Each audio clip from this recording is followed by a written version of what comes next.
Pablo Picasso പറയുന്നു, everything you can imagine is reality. നമ്മൾ ഭാവനയിൽ കാണുന്ന ഏതൊരു കാര്യവും യാഥാർത്ഥ്യമാകുമെന്ന്. ഇത് ക്രിയേറ്റിവിറ്റിയുടെ, സർഗാത്മകതയുടെ പ്രാധാന്യം കാണിക്കുന്ന ഒരു വാക്യമാണ്. ക്രിയേറ്റിവിറ്റി, സർഗാത്മകത നമ്മുടെ എല്ലാവരുടെയും ജീവിതത്തിൽ വളരെയധികം പ്രാധാന്യം അർഹിക്കുന്നു. പേഴ്സണലായ മേഖലയിലായാലും പ്രൊഫഷണലായ മേഖലയിലായാലും അത് നമ്മളെ പഠിക്കുവാനും വളരുവാനും പ്രോബ്ലം സോൾവിങ്ങിനും അതുപോലെ നമ്മുടെ ഓവറോൾ വെൽബീയിങ്ങിനും സഹായിക്കുന്നു. ക്രിയേറ്റിവിറ്റി ചിലർക്കെല്ലാം ജനിക്കുമ്പോൾ തന്നെ കിട്ടുന്ന ഒരു പ്രത്യേകതയാണെന്ന് പലരും പറയാറുണ്ട്. എന്നാൽ സത്യം അതല്ല. നമ്മുടെ എല്ലാവരുടെ ഉള്ളിലും ഉണ്ടത്. നമ്മളിൽ പലരും അത് ഉപയോഗിക്കുന്നില്ല എന്ന് മാത്രം. മസിൽ ട്രെയിനിങ് പോലെ തന്നെ പരിശീലനത്തിലൂടെ, പ്രാക്ടീസിലൂടെ സാവധാനം വളർത്തിയെടുക്കാൻ സാധിക്കുന്ന ഒന്നാണിത്. ഇതിനായി സഹായിക്കുന്ന ചില സിമ്പിൾ ആയ വഴികളാണ് ഇന്നത്തെ വിഷയം. ആദ്യത്തേതും ഏറ്റവും പ്രധാനമെന്ന് കരുതപ്പെടുന്നതുമായ ഒരു വഴിയാണ് മെഡിറ്റേഷൻ പ്രാക്ടീസ്. നമ്മുടെ ഉള്ളിലെ ക്രിയേറ്റിവിറ്റിയെ ഉണർത്താൻ ഏറ്റവും കൂടുതൽ സജസ്റ്റ് ചെയ്യപ്പെടുന്ന ഒരു വഴിയാണിത്. നമ്മൾ പലപ്പോഴും ശ്രദ്ധിക്കാതെ കടന്നു പോകുന്ന പല കാര്യങ്ങളെക്കുറിച്ചും അവബോധം കിട്ടാനിത് സഹായിക്കുന്നു. ചിലപ്പോൾ അങ്ങനെ കിട്ടുന്ന പല കാര്യങ്ങളും ചെറുതാണെന്ന് ആദ്യം തോന്നിയാലും വിലമതിക്കാനാവാത്ത കാര്യങ്ങളായിരുന്നു അവയെന്ന് മനസ്സിലാക്കിയ അനുഭവങ്ങൾ പലരും പങ്കുവയ്ക്കുന്നത് കേട്ടിട്ടുണ്ട്. പലരും മെഡിറ്റേറ്റ് ചെയ്യാതിരിക്കാൻ പറയുന്ന ഒരു എക്സ്ക്യൂസാണ് എനിക്ക് സമയമില്ല, അങ്ങനെ ഇരിക്കുന്നത് വളരെ പ്രയാസമാണ് എന്നൊക്കെ. എന്നാൽ മെഡിറ്റേഷനായി 5 മുതൽ 20 മിനിറ്റ് ചിലവഴിക്കേണ്ടതുള്ളൂ ഓരോ ദിവസവും. അങ്ങനെ ഇരിക്കുന്നത് പ്രയാസകരമായി തോന്നിയാലും സ്വസ്ഥമായിരിക്കാൻ സാധിച്ചില്ലെങ്കിലും ഒരു അലാം സെറ്റ് ചെയ്ത് ആദ്യമൊക്കെ കുറച്ച് മിനിറ്റുകൾ ഇരിക്കാൻ ശ്രമിക്കാം, ഡിസ്ട്രാക്ഷൻ എല്ലാം ഉണ്ടെങ്കിൽ പോലും. മെഡിറ്റേഷൻ ചെയ്യുന്നതിനരികിൽ ഒരു പുസ്തകവും പേനയും വെക്കുന്നത് നല്ലതാണ്. മെഡിറ്റേഷൻ ചെയ്യുമ്പോൾ കിട്ടുന്ന പ്രചോദനങ്ങളെ ഉടനെ എഴുതി വെക്കുന്നത് അത് മറക്കാതിരിക്കാൻ സഹായിക്കും. രണ്ടാമത്തേത്, ഏതെങ്കിലും ഒരു കലാപരമായ കാര്യം ചെയ്യാൻ സമയം ചെലവഴിക്കുന്നത്. പലരും കലാപരമായ കാര്യങ്ങളിൽ നിന്നും പിന്മാറുന്നത് അവ കൊണ്ട് ജീവിതത്തിൽ ഒന്നും നേടാൻ സാധിക്കുകയില്ല, പ്രൊഫഷണൽ ഗോൾസ് നേടിയെടുക്കാൻ അവ സഹായിക്കുകയില്ല എന്നതുകൊണ്ടാണ്. അതുകൊണ്ട് അങ്ങനെയുള്ള കഴിവുള്ളവർ പോലും അവ മാറ്റിവെച്ച് മറ്റു പല കാര്യങ്ങളിലും ഏർപ്പെടുന്നു.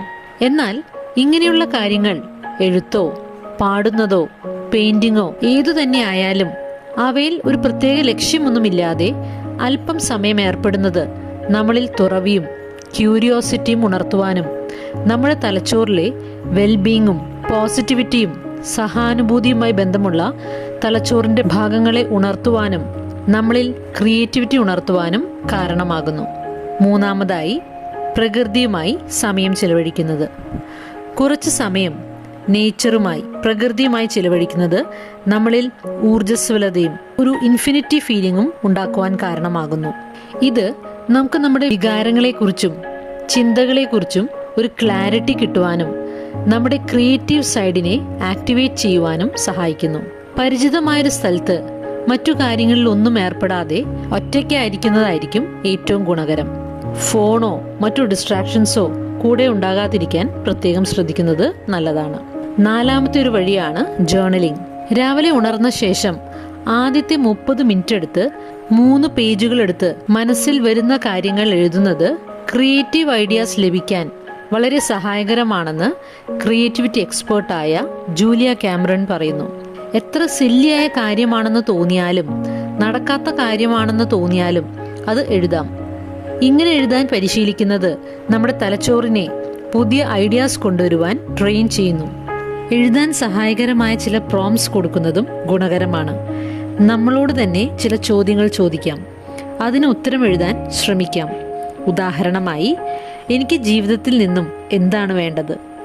ഞാൻ ശരിയായ ദിശയിലാണോ നീങ്ങുന്നത്? എൻ്റെ കഴിവുകൾ എന്താണ്? ഞാൻ ഏതെല്ലാം സ്കിൽസാണ് ഡെവലപ്പ് ചെയ്യേണ്ടത്? അഞ്ചാമതായി, സ്വപ്നങ്ങൾ റെക്കോർഡ് ചെയ്യുന്നത്. ചിലപ്പോഴൊക്കെ നമ്മുടെ സ്വപ്നങ്ങളിൽ നിന്നും ക്രിയേറ്റീവ് ഇൻസ്പിറേഷൻ ലഭിക്കാം. നമ്മൾ പരീക്ഷിക്കാത്ത ദിശകളിൽ ചിന്തിക്കാൻ അത് നമ്മളെ പ്രേരിപ്പിച്ചേക്കാം. പുതിയ കാര്യങ്ങൾ ചെയ്യുവാനും ശരിയായ തീരുമാനങ്ങൾ എടുക്കുവാനും സ്വപ്നങ്ങൾ സഹായിച്ചേക്കാം. അതുകൊണ്ട് ഉറങ്ങുന്നതിനരികിൽ ഒരു പേനയും പുസ്തകവും വെക്കുന്നത് രാവിലെ ഉണരുമ്പോൾ തന്നെ അവ ഓർത്തെടുത്ത് എഴുതുവാൻ സഹായകരമായിരിക്കും. നമ്മൾ രാത്രി കിടക്കുന്നതിന് മുൻപ് പറയുന്ന, ചിന്തിക്കുന്ന കാര്യങ്ങളിലാണ് രാത്രി മുഴുവനും നമ്മുടെ സബ് കോൺഷ്യസ് മൈൻഡ് പ്രവർത്തിക്കുന്നത്. അതിനാൽ നമ്മൾ കണ്ടെത്താൻ ആഗ്രഹിക്കുന്ന കാര്യങ്ങൾ അല്ലെങ്കിൽ സോൾവ് ചെയ്യാൻ ആഗ്രഹിക്കുന്ന കാര്യങ്ങളെക്കുറിച്ച് ചിന്തിച്ച് അങ്ങനെ ഒരു ഇന്റൻഷനുമായി രാത്രി കിടന്നാൽ നമ്മുടെ തലച്ചോറ് നമ്മൾ ഉറങ്ങുമ്പോൾ ഇതുമായി ബന്ധപ്പെട്ട പ്രവർത്തനങ്ങളിൽ ഏർപ്പെടുന്നതാണ്. രാവിലെ ഉണരുമ്പോൾ നമുക്ക് ഏതെങ്കിലും പ്രചോദനം കിട്ടുന്നുണ്ടെങ്കിൽ അത് എഴുതി വയ്ക്കാൻ ശ്രമിക്കാം.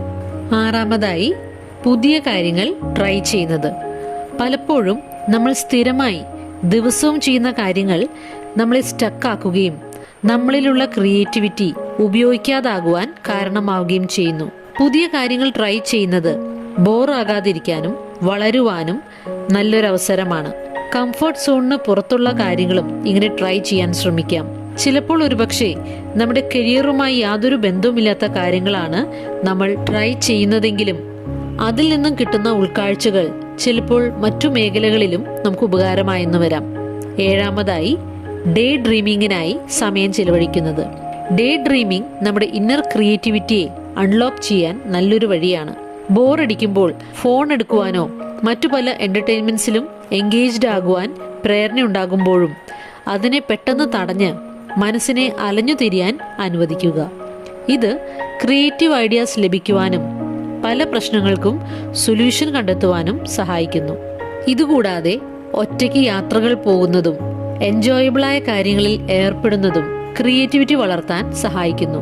പുസ്തകങ്ങൾ വായിക്കുന്നതും ഒറ്റയ്ക്ക് ഫോണൊന്നുമില്ലാതെ സമയം ചെലവഴിക്കുന്നതും നമ്മളിൽ ക്രിയേറ്റീവ് ഐഡിയാസ് ജനിക്കുവാനുള്ള മറ്റു വഴികളാണ്.